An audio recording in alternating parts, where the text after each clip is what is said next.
Hello, everyone, and welcome to our very, very special bonus call. I am just going to wait for confirmation that we are streaming. I just want to make sure because we are using a brand new platform by a company called StreamYard. So I just want to make sure that we are in fact streaming into the profit. Great. It looks like we are ready to go. Awesome. All right, everyone. I want to welcome you to a very special bonus call. And in a moment, I'm going to introduce you to my very special guest that I have with me, Mr. Rob Vanbergen, and I'm going to tell you a little bit about his company, and then we are going to jump in. I think that one of the questions I've been doing business consulting since 2001, and I've helped many companies scale to the multi-million dollar level, and I think that there are two versions of what gets put out into the marketplace of what happens. There is what I call the Insta version, meaning it's the one with all of the filters and everything's always airy-fairy and nothing ever happens and it was a breeze. And then there's the truth, right? There's the truth of what it actually takes to scale a company to that level. In terms of energetic investment, financial investment, in terms of really the ability and willingness to shift your mindset to be able to create the results that you are looking for as a company. And Rob has done it, right? So in less than 12 months, he's added, it's more than $1 million now, yes? Yeah, it's about 1.4 at this point.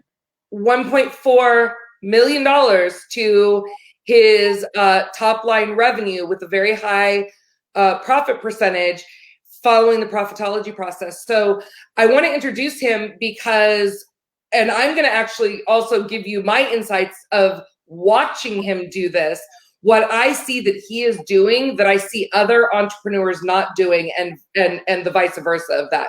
So Rob, thank you for being willing to share your success here. Oh, you're welcome. You're welcome. I'm excited. And congratulations. I mean, this is a huge accomplishment. So Rob runs a company called Pain Free for Life. Do you want to tell everyone a little bit about Pain Free for Life? Sure. So Pain Free for Life is a relatively new company. It's a rebrand of a company that existed for 20 years. And really what we do is we work towards helping the 1.5 billion people worldwide, it's a lot of people, rid themselves of chronic pain. And we do that through the implementation of the #8 protocol for pain resolution, which Kelly helped us develop. Perfect. So, yeah. Yep. And they had to, like, let's just kind of set this up as to what happened. So you guys had been in business for a very long time. Yeah. And you were pretty consistently hovering around what dollar figure? Per year, roughly around 300,000. We're making about anywhere from 15,000 to 30,000 a month, depending on how much effort we were putting in. Okay. And what made you, like, what about that circumstance? When was it that you kind of said, we're ready for more? Like, what was going on for you?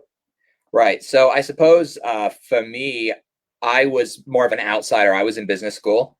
Not the most helpful thing that I ever did. In fact, I think I learned more in our first year together than I did in my 4 years of business school. But I was in business school and I was seeing the potential for growth, but we weren't getting growth. And I didn't understand why. I could see we needed to break out into social media. We'd not done that yet. Mm-hmm. All these things, everyone that I could see around me with these instant success stories that you're talking about says are the key things to do. But I didn't really know how to go about doing it. So it was more about finding someone that did. Okay. And I want to also say it's not always been easy. There's been some bumps in the road. There's been some learning. One of the things that I really appreciate about Rob and for all of you out there is, you guys, Rob didn't have business experience when he got into this company, right? Nope. He had no business experience. He was in business school, working towards his degree when he took over the day-to-day management of this company. He had never been on the seminar circuit. You'd never worked with, like, you'd never been to all those business development seminars. You'd never worked with business coaches. That had never happened, right? Nope. Nope. Didn't even cross my mind. Didn't even know it existed, right? Yeah. So, and we're going to talk about some of the good hires that he's made and maybe some things that didn't go so well, because he did have several experiences prior to meeting me where things didn't maybe go as well as he had hoped. But you guys decided to grow this business, and so what did you do? What was the next thing that happened? Right. So we got put in touch with a guy who will go unnamed, who you laugh, but because I know who it is. Yeah, you know who it is. And this guy promised us the world, essentially.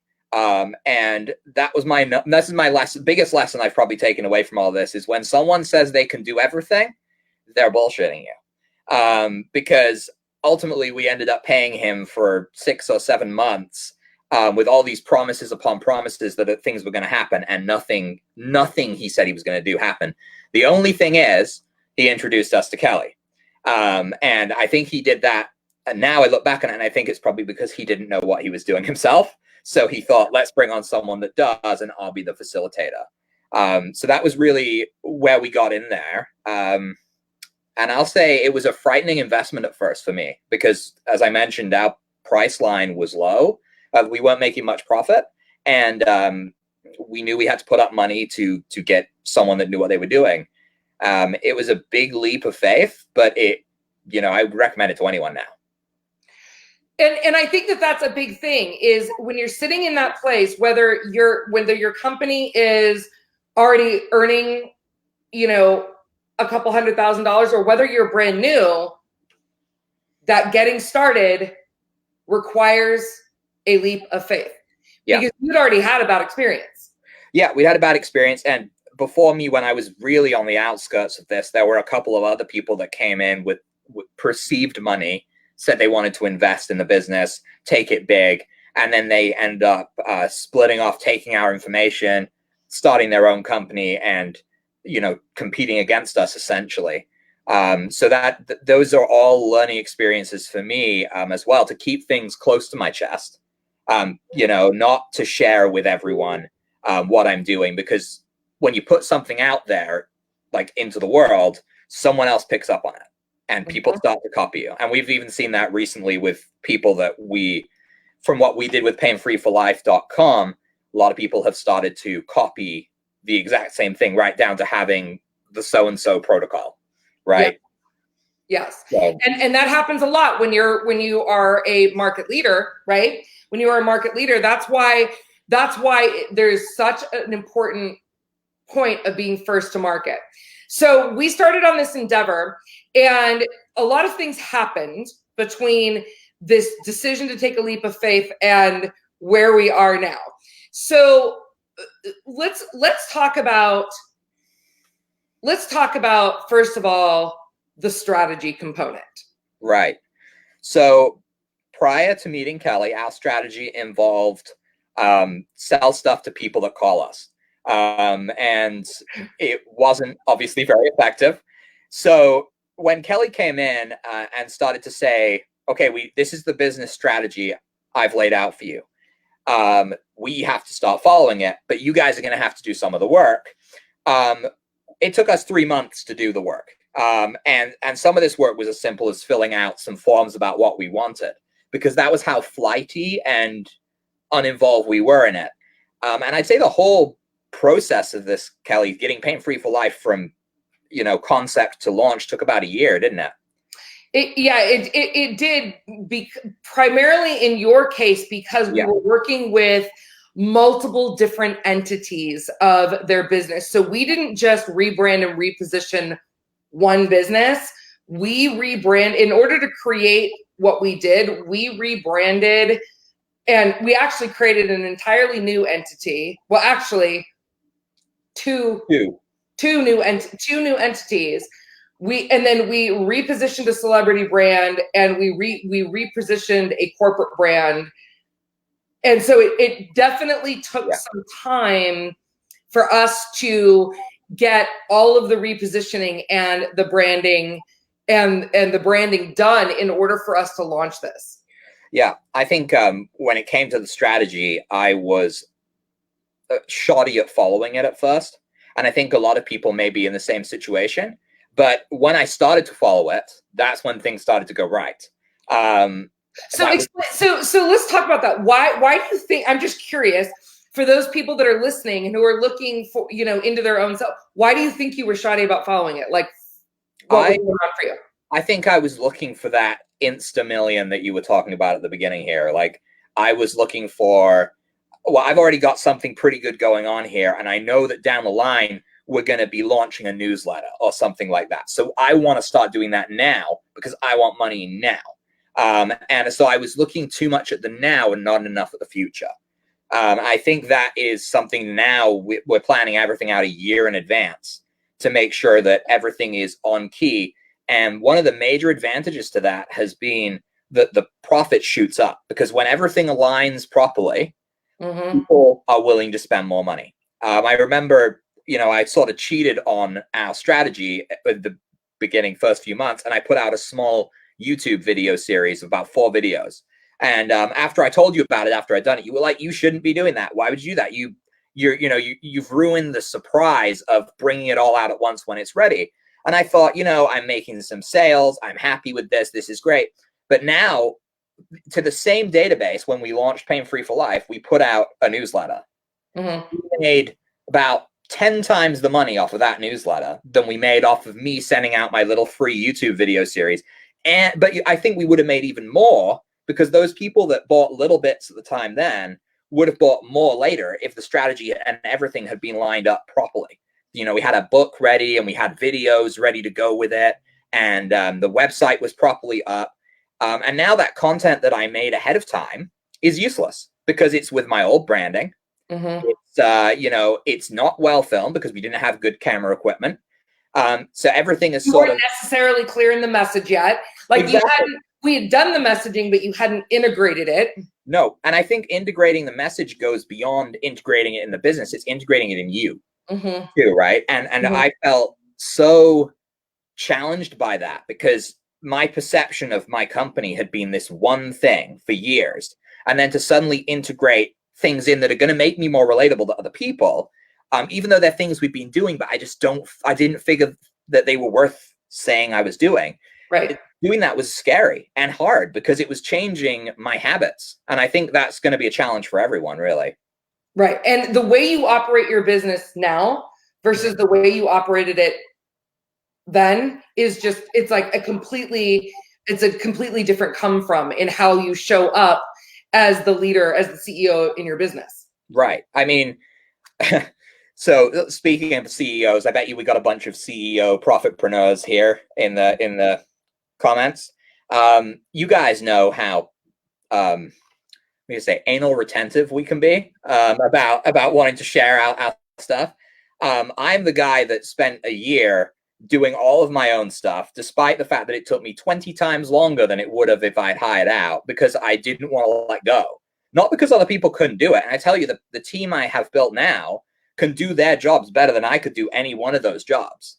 The thing is that I didn't want to let it go because I was sure no one else could do it as well as me, because no one knows. And I remember having several meetings with Kelly where she would turn around to me and say, I don't know what you're talking about, Rob. This is dumb. You know, you're going to wear yourself out because all you're doing is just, I need to do this, do this, do this. And I wasn't thinking about the bigger picture. Again, I was being too restrictive with my baby and not wanting to let it go. But the people I let it go to, like, they care about it too. And they are better at doing those individual jobs than I was. That's for sure. So let's talk about the importance of the alignment of, because as the consultant, when I was trying to keep the reins on and pull back, like, it's challenging because everyone's like, we want to go now. And I'm like, just hold on, let us get it together. Right. How critical has the alignment of the positioning and the branding been? I'd say it's been super critical. There was a bunch of investments that you wanted us to make into our branding that we didn't want to do. We eventually did, but as you said, you had to really pull the reins and get us to do it. One example would be buying our website, painfreeforlife.com. Yeah. Before we even got into the colors and the actual logo design and all that stuff that everyone thinks is the epitome of branding. What branding is, which it's not. Yes, it's not. No, we needed to have that name, and as people will know, when they go to search a great name, they're expensive. People have got them and they're selling them, and I think we had to spend $5,000, which was a huge leap for us on a website. But it has paid off. I don't recommend to everyone, but in your specific case with your specific business goals, that was and the scale to which we are looking to reach people, right, that was important. Yeah, and I mean, I remember procrastinating for a couple of months about doing it, and it wasn't that we didn't have the money there to do it. It was a fear of letting go of that much money for something so intangible. But the whole time, I mean, I was risking losing it. And I could have lost it to someone else. I mean, eventually we did buy it. The other thing is a great example of how, going with the brand has impacted our profit is prior to private labeling our recent device, we had another device that was given to us that was not really private label. It wasn't branded in any way. It was more just only we were allowed to sell it. And this is for those who don't know, part of our protocol incorporates a microcurrent machine. And so this machine was our own machine. The original machine, we sold over 9 months. We sold about that. That's the original one right there. Kelly has that one. I tried just to figure out. There we go. Right. Yeah. So Kelly has the original one. And then this is the new one. You can see incorporate. Here, let's see. Hold on. Why am I there? Good grief, Kelly. Right. So you can see the difference in the branding. Like we put our logo in there. I don't know where I'm going to see it. It's right on the side there. These cameras mess everything up. We put our colors in there and we put what we wanted in it program wise, rather than what we were given. And the difference is that in the 9 months of this last business year that we didn't have the private label device because we didn't want to put the investment in to pay for it, because it was quite a big investment. We sold about $50,000 worth of product this year of the device Kelly has. We've only had this new one for 3 months, and we've sold $240,000 worth of that product because it lines up with the brand, it lines up with our message, and we finally feel like we can put out there something we're proud of and that speaks to everything that we are. Before that, I mean, honestly, we didn't obviously we hadn't hit the right point because the price point was roughly the same and everything was the same. The only thing that changed is the branding on this thing and a couple of the modes, which again comes down to our brand. So really that brand decision is what altered this and has made a significant profit increase. One of the things that's really important that I work with my clients on is making sure that you position yourself to make your competition irrelevant. And in Pain Free Life and in Rob's company, there are other people out there selling some of the similar devices, or there's a lot of perceived competition. In fact, the company, because they don't actually make these devices. So these devices are manufactured by a third-party company, but then they've tailored. So what we did was we made sure that we are tailoring all the devices so that they can only get those devices through us, thereby making our competition irrelevant, right? So number one, that's part of it. The other piece of that too is the way in which we positioned it, because we one of the owners of the company is the one who wrote all the protocols. So these devices don't even work without his protocols. So when I'm positioning companies, and this is what we did for them, because really their goal, yes, they want to make money. That's obviously any business wants to make money, but that's not their primary goal. Their primary goal is to help the 1.5 billion people who are needlessly suffering from chronic pain to have an answer. Mm-hmm. And they've seen firsthand how this device really transforms people's lives. So it is of monumental importance to be able to get this device out into the world and to be able to clearly communicate how it works and the difference that it's making. So if we're not cutting through the noise, then people are suffering, right? Yeah.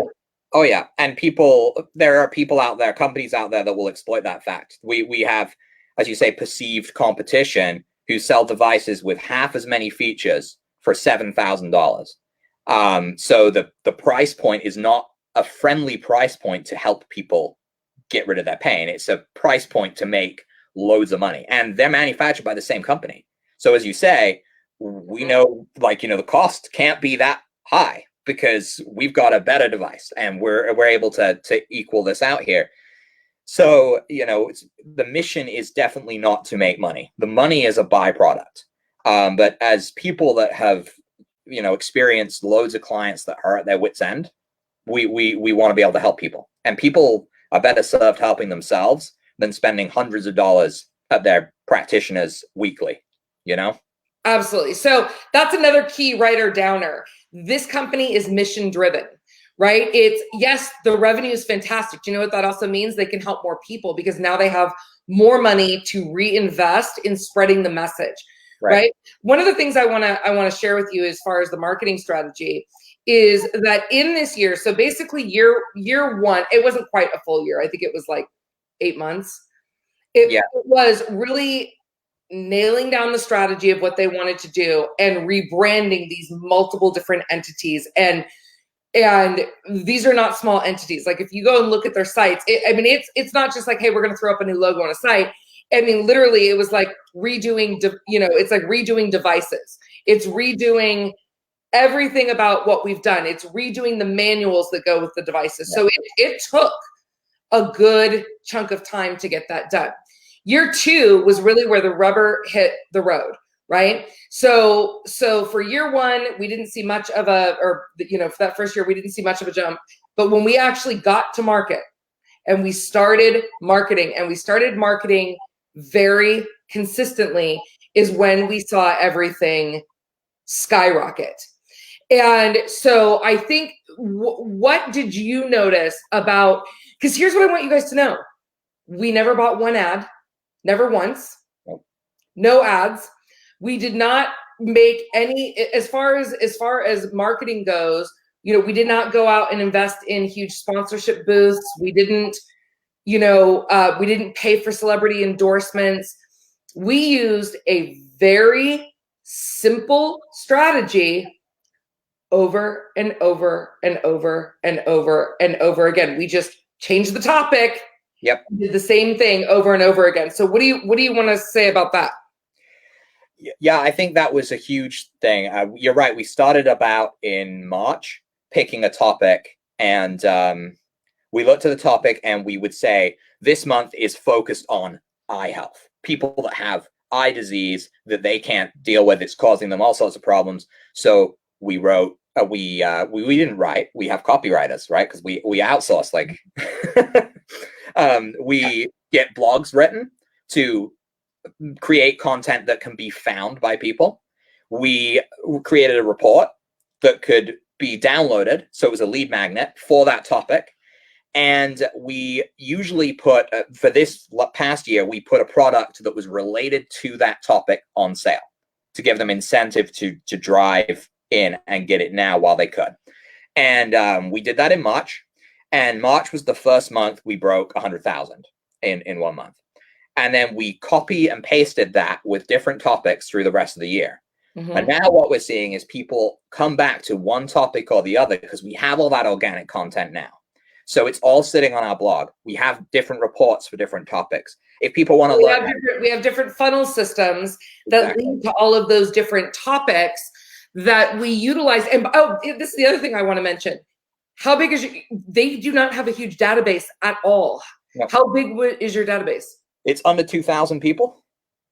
So for those of you who think that you need to have, 50,000 people on your database, they have 2,000 people on their database.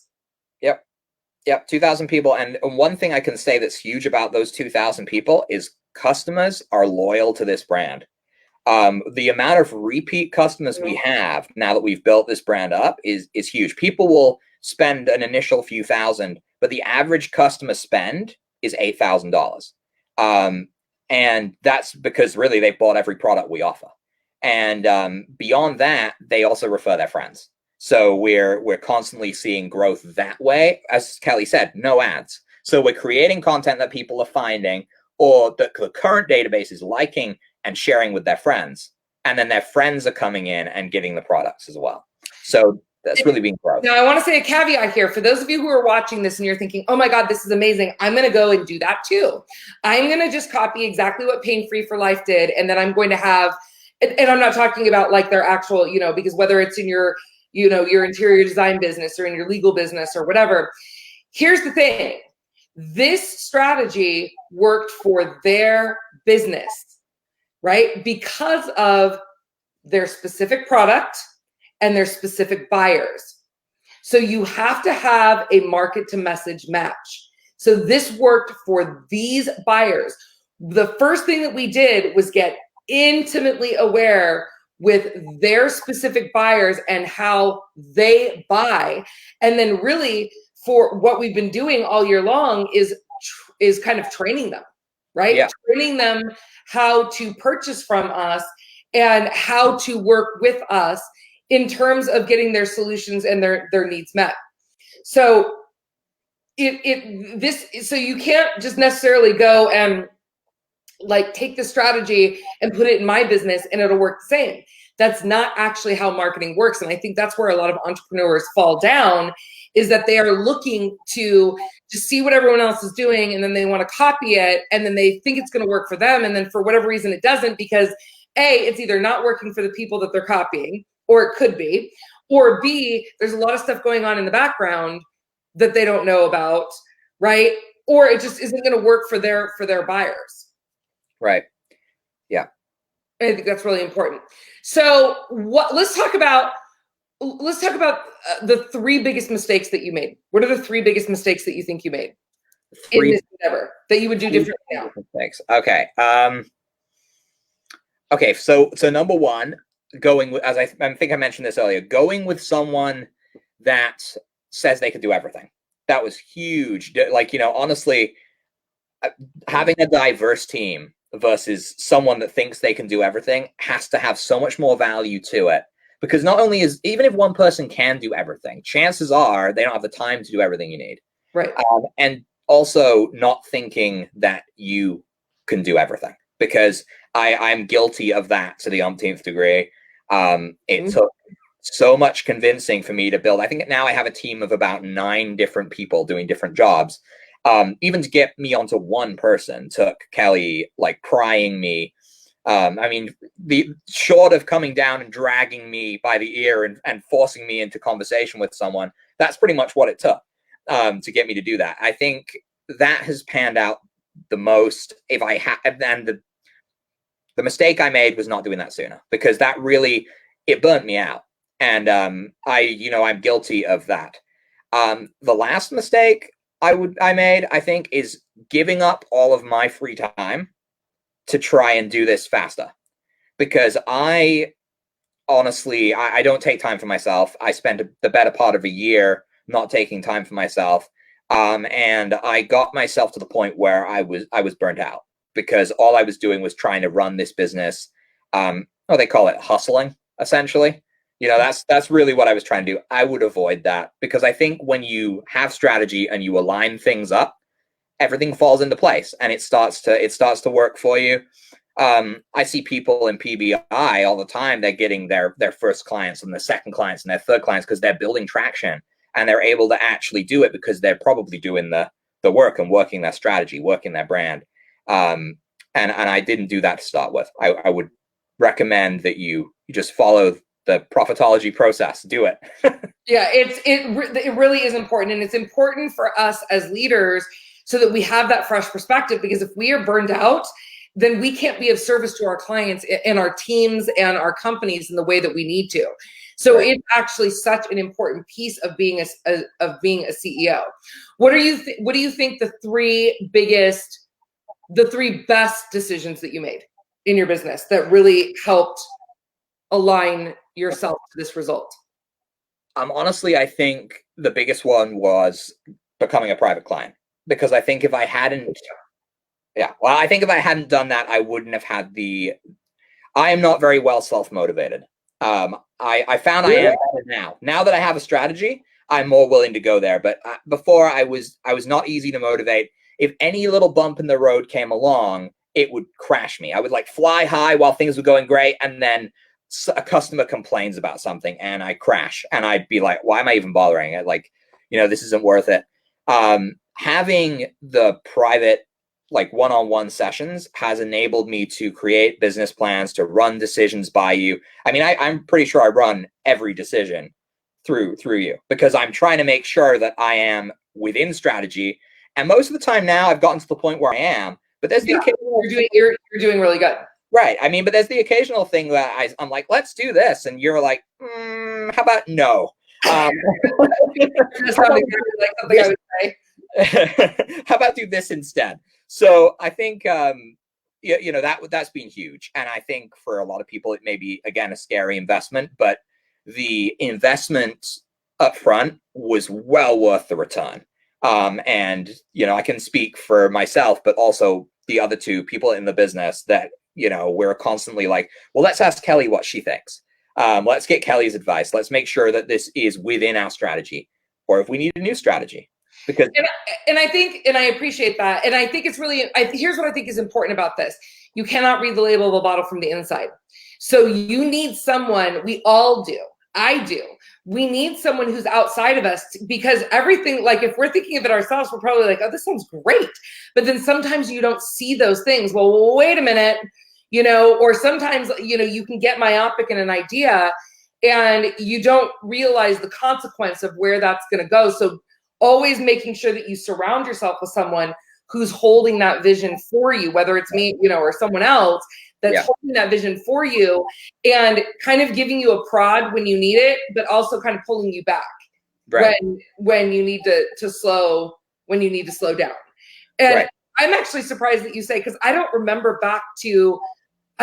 a time where I felt like I had to chase you around for it. You're like the greatest client ever. You're so easy to work with.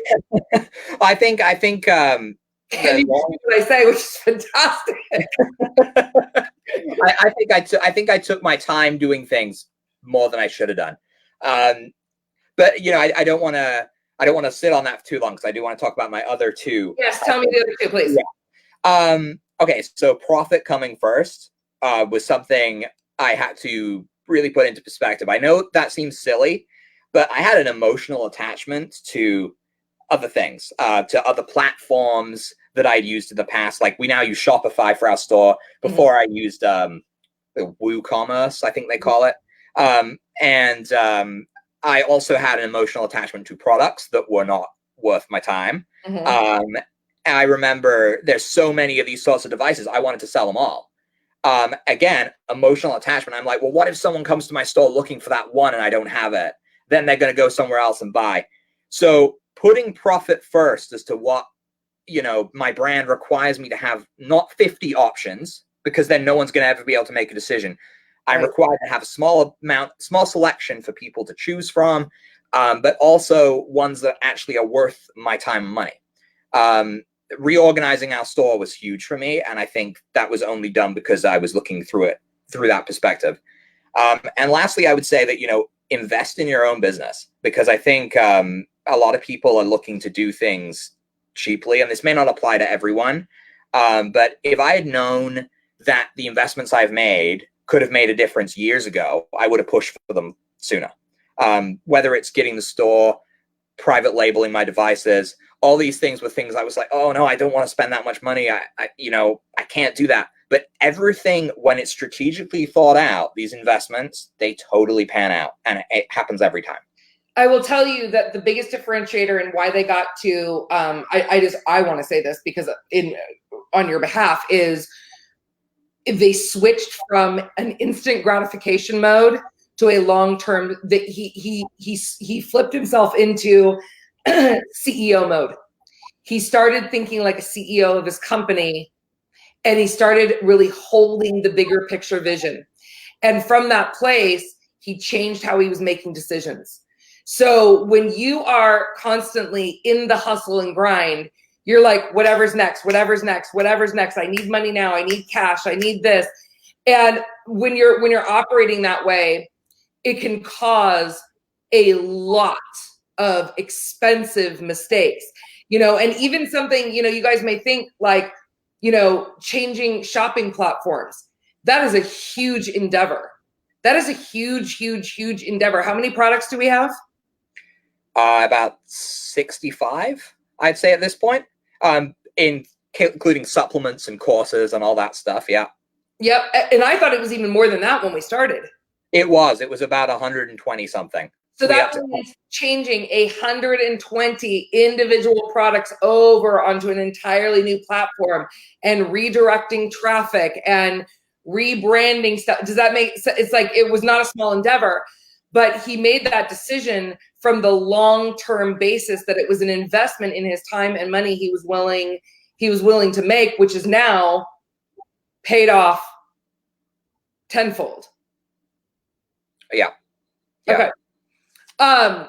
What would be the biggest piece of advice, as these guys are sitting here and many of them have dreams of getting, and hitting that 7-figure number, who did you need to be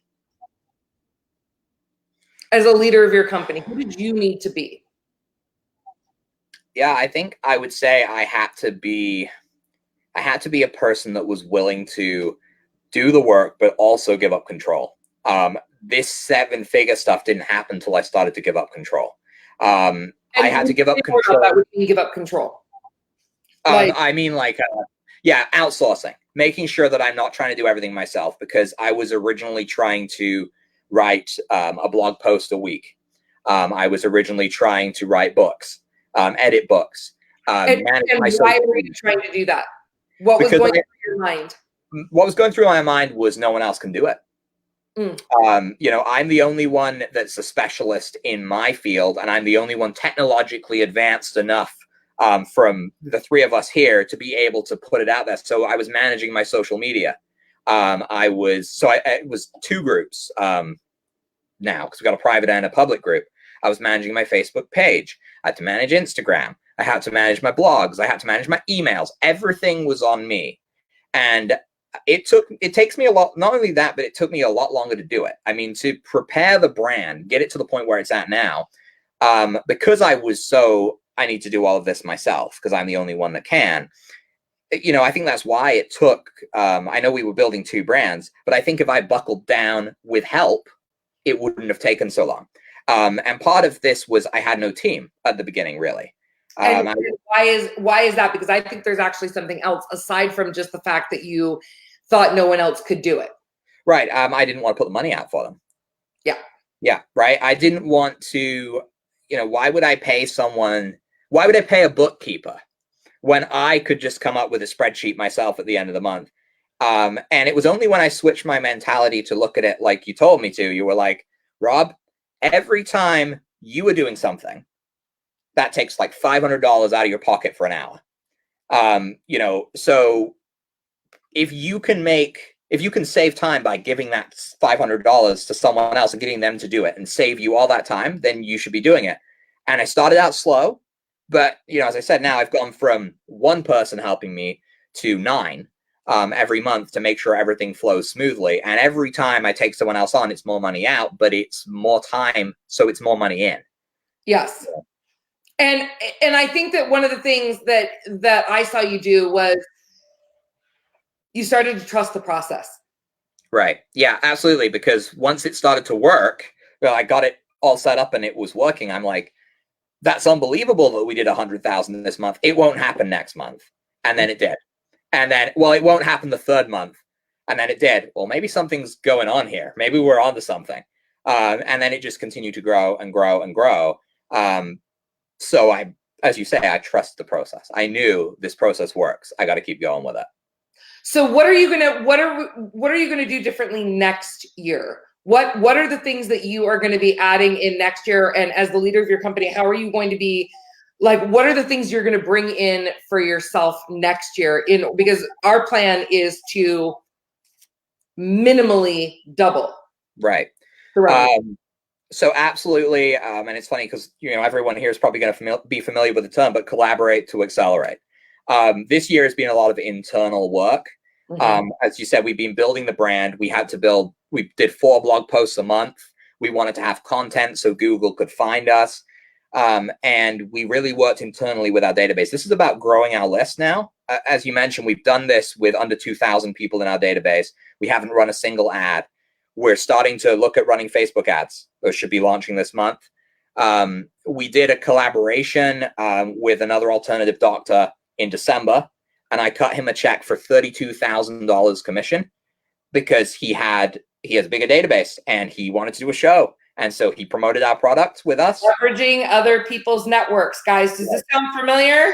Yeah, it is the thing that's taught. And we're moving there now on a very big way. We're looking for people. I've had people reach out to me this week, actually, who are building Kajabi courses. They're doctors and they're building courses to get their clients off of that, get rid of their lower back pain or something like that. They want to include our devices in the price package.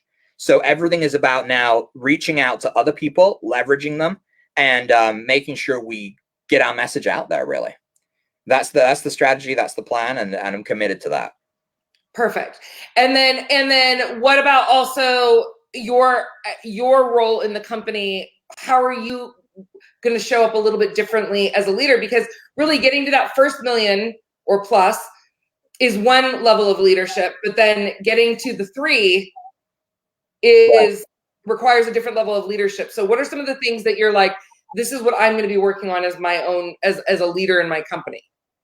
Right. So I am trying now to be more in the face of my supplier. Or are you doing it?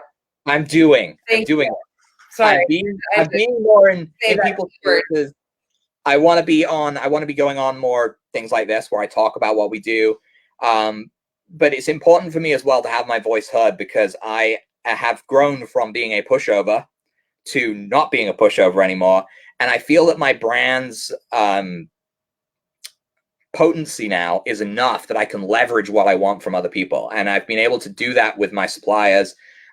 We are launching another private label product this year, and we have got exactly what we want because we have the leverage to do so.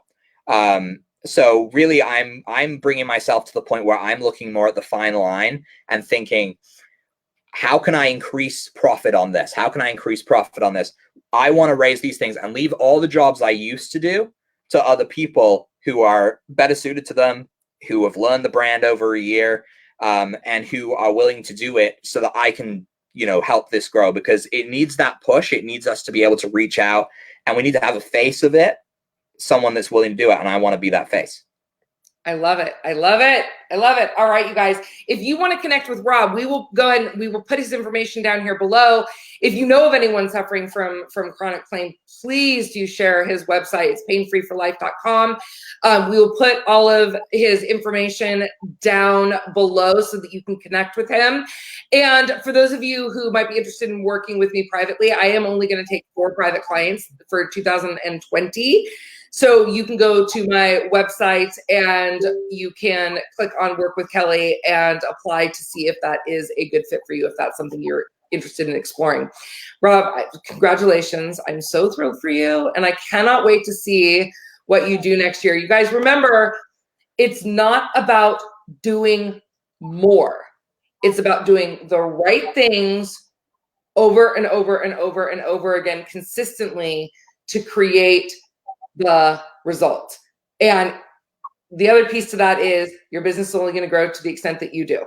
Because if he had not grown as his role as a leader in this, he would have stifled the company, right? He would stifle the company growth. So taking that leap of faith, being willing to do things that are uncomfortable, getting out there and getting seen, which like a year ago, he would not have said that. He would be like, I don't want to be on camera. I don't want to do this. And now he's like, I got to get out there. So Congratulations. I'm super thrilled. Thank you guys for joining us this evening. Please do connect with Rob. And for those of you who are in our Profitology Business Incubator or Business Academy, we are going to be jumping over into our private group so that you guys can do a private Q&A with Mr. Rob and ask him all of your down and dirty questions. All right, guys. Thanks so much. Have a great evening. Bye-bye. Thanks, guys. Bye-bye.